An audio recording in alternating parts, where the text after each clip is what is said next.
محترم اقبال سلفی صاحب، ایک سوال یہ ہے کہ جو یہ کہا جاتا ہے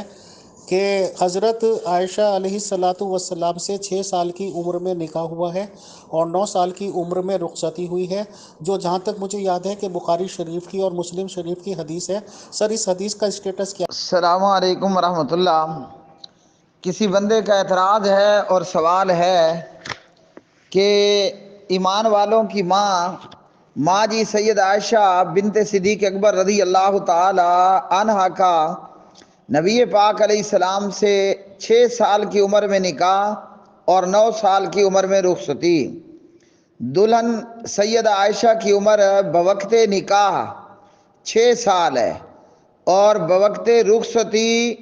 وہ 9 سال ہے۔ کسی نے کہا کہ یہ تو سرے سے حدیث ہے ہی نہیں، جبکہ یہ حدیث ہے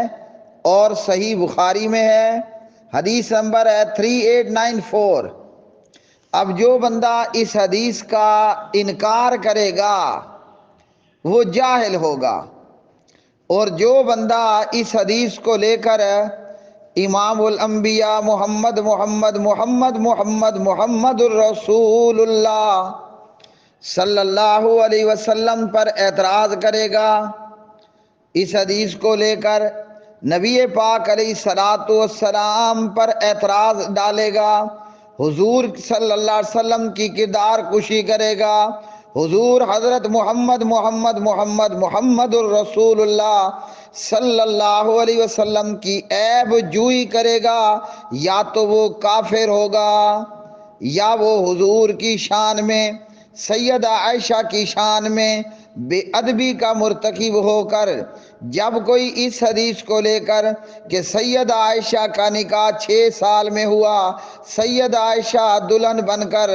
جناب وہ 9 سال میں محمد رسول اللہ صلی اللہ علیہ وسلم کے پاس آئی، جس بندے نے اس حدیث کو لے کر جو کہ صحیح حدیث ہے، پیارے نبی صلی اللہ علیہ وسلم میں نقص نکالے، پیارے نبی کے عیب نکالے، پیارے نبی صلی اللہ علیہ وسلم پر اعتراض کر دیا، یا تو وہ آلریڈی پہلے ہی کافر ہے یا پھر وہ کافر اور بے ایمان ہو جائے گا، اور لازمن ہے کہ وہ تجدید ایمان کرے، پڑھے کہ رضیت باللہ ربا وبالاسلام دینا وبمحمد نبیا، پڑھے کہ اشہد ان لا الہ الا اللہ واشہد ان محمدا عبدہ ورسولہ۔ حدیث عربی متن اور اردو ترجمے کے ساتھ گروپ کے پیش خدمت ہے، گروپ پیور ڈسکشن۔